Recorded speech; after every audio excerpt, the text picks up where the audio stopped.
नाज़रीन, आज के प्रोग्राम में हम गोलियों पर नहीं बल्कि रेवड़ियों पर बात करेंगे। वही रेवड़ियां जो अंधा भांटे अपनों ही अपनों को। जी हाँ नाज़रीन, ग्रेड 21 के वो कौन से चहीते हैं, वो कौन से लाडले हैं, वो कौन से इन दोनों आंखों के तारे और इन हाथों के छाले हैं जिनमें ये रेवड़ियां जो है वो बटने जा रही है। कब, इस पर आज के प्रोग्राम में हम डिटेल से बात करेंगे। लेकिन हम अपने प्रोग्राम की शुरुआत जो है वो ईस्ट जोन कराची की एक ब्रेकिंग न्यूज से करने जा रहे हैं।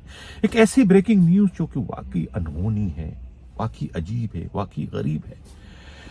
ईस्ट जोन के जो सरबराह हैं वो लग ये रहा है कि नए नए मुसलमान हुए हैं, नए नए राय रास पर आए हैं, नए नए बंदे के पुत्र बनने में कामयाब हुए। उनको बंदे का पुत्र बनवाने का सहरा न तो पुलिस के सरबराह के सर जाता है यानी आईजी सिंध के, और न ही उनके रिश्ते के मामू वजीर दाखिला जिया लंजार के सर जाता है। ये सहरा असल सरकार के सर जाता है जिन्होंने जो है वो एक बिगड़े हुए, एक लाडले, एक सरफेरे डीआईजी को जो है वो राय रास पर लाने में कामयाब हो गए। पूरे के पूरे ईस्ट जोन में इस वक्त जो है वो बदी के अड्डे जो है, जराइम के अड्डे, ऑर्गेनाइज के अड्डे जो है बंद हो चुके हैं। लेकिन उसके बावजूद वहां पर 2 थानों के एसएचओज ने इंतहाई दलेरी का, बहादुरी का या फिर बेशर्मी का और डटाई का मुजाहरा करते हुए अपने ही डीआईजी के अहकामात को कदमों की जब ठोकर बनाए तो फिर वहां पर जो है खुद डीआईजी की अपनी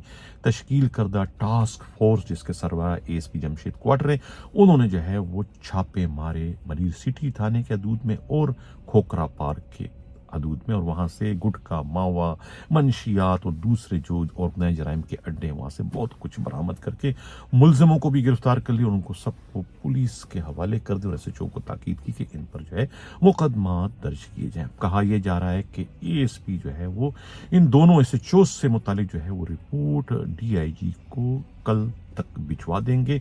वो यकीनन उस रिपोर्ट के नतीजे में डीआईजी को जो है वो उन दोनों के खिलाफ एक्शन लेना पड़ेगा। इनमें से दोनों एसएचओ बहुत बासर हैं। रियाज भुट्टो जो है वो इंस्पेक्टर हैं जिन्हें खुद सदर मुमलिकत के अपने चहीते लाडले अली हसन जहरी अल मारूफ अली हसन ब्रोही लैंड ग्रेबर ने जो है वो इंस्पेक्टर के ओहदे पर प्रमोशन के मौके पर जो है वो उनके शोल्डर पर जो है वो प्रमोशन के स्टार लगाए थे। तस्वीर वायरल हो गई थी।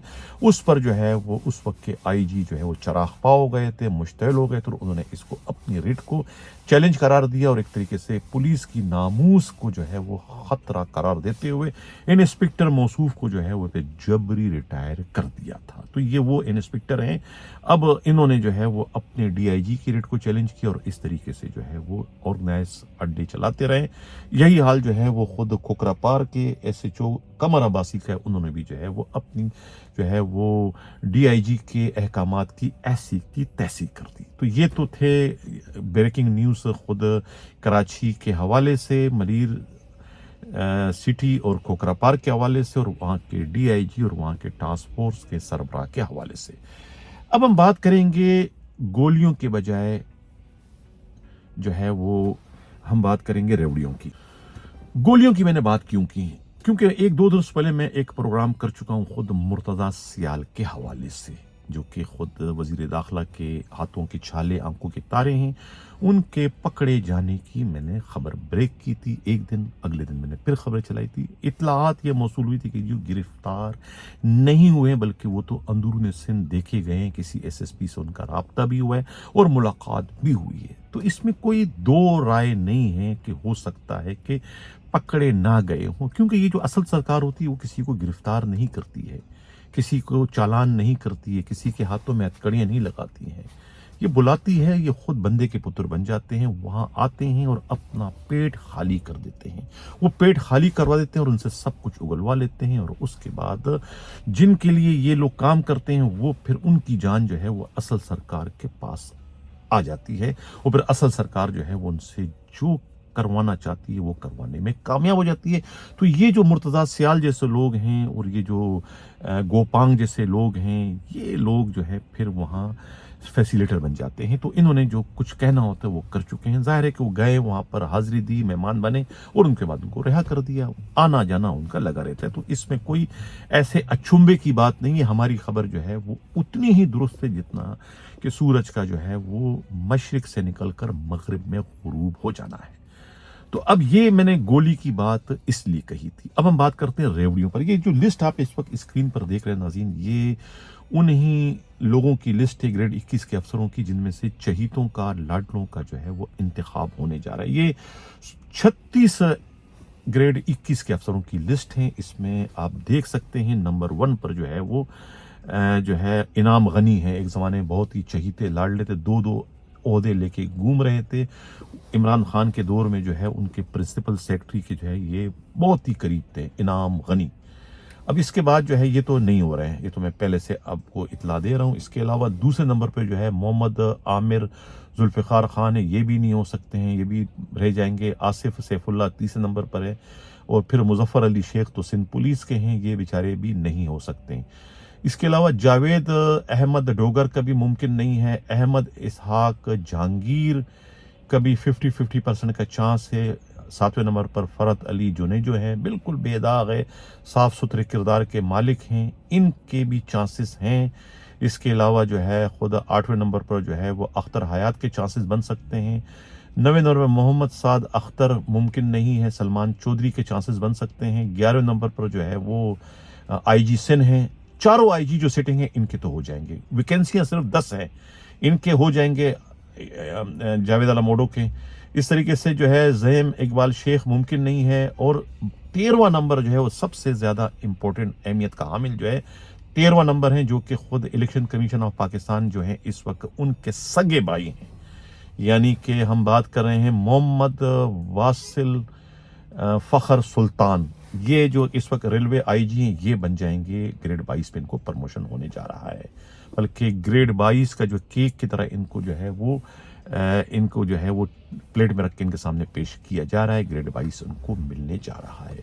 अब इसके अलावा जो है जुल्फ़िकार हमीद, मैंने कहा IG चारों जा रहे हैं, ये 14 नंबर पर है, इनको जगह 15 नंबर पर जो है वो उस्मान अनवर जो कि DGFIA है, ये भी ग्रेड 22 इनको मिलने जा रहा है। अब इनके अलावा 17 मोहम्मद सईद है, 18वां सोहेल हबीब ताजे के ये नहीं हो सकते हैं। रियाज नज़ीर गुराया ये नहीं हो सकता है। और इसके अलावा जो है 20वां जो है मोहम्मद अली खान नहीं हो सकता है। काशिफ आलम भी मुमकिन नहीं है। ये अब जो है रिफत मुख्तार राजा जो है ये 25वें नंबर पर शायद ना पहुंच सके, तो इनका प्रमोशन भी मुमकिन है। 10 सीटें हैं। अब ये बंदे जो हैं ये 36 हैं। अब इनमें से जो बहुत चहीते लाडले हैं, हाथों के छाले हैं और आंखों के तारे हैं, ये रेवड़ियां उनमें बंटने जा रही है। इसलिए मैंने रेवड़ियों का जिक्र किया था कि अंधा बांटे रेवड़ियां अपनों ही अपनों को। पाकिस्तान में जो है ये सिविल सर्विस जो होती हैं, पुलिस ग्रुप के जो है, इनकी अपॉइंटमेंट भी जो है वो भी जो है वो बददियानती पर होती है। कोई मुकाबले का इम्तिहान नहीं होते, सब बेईमानी होती है। और उसके बाद इनके प्रमोशन भी इसी तरीके से होते हैं, और फिर इनकी पोस्टिंग भी जो है वो इसी जो है वो अपने अपने मेयार पर होती है। इसमें कोई मेरिट का ख्याल नहीं किया जाता है, कोई सलाहियत काबिलियत को नहीं देखा जाता है। जिसे पिया चाहे वही सुहागन, यही सारी हमें इस वक्त पोस्ट नजर आ रही है। वो चाहे सिंध की हो, चाहे वो पंजाब की हो, चाहे खैबर पख्तूनख्वा की हो, चाहे वफाक की हो, चाहे FIA, सब के सब जो है वो लाडलों को ही नवाजा जा रहा है। और ये अब 30 अप्रैल की डेट रखी गई है ग्रेड 22 के लिए। ये रेवड़ियां जो है वो अंधा बांटने जा रहा है। उसके बाद जो है फिर ग्रेड 90 से 20 और 20 से 21 का भी जो है वो बोर्ड बैठने जाएगा। पहला बोर्ड जो है ये जो है वो स्पेशल बोर्ड जो है ये पहले होगा 30 अप्रैल को। अगर ये हो जाता है तो उसके बाद जो है वो दूसरे जो बोर्ड हैं उनकी भी डेट अनाउंस कर दी जाएगी। तो ये था हमारा इस वक्त का खास और स्पेशल प्रोग्राम। इसी के साथ नाज़रीन इजाज़त चाहता हूँ। अल्लाह हाफिज़।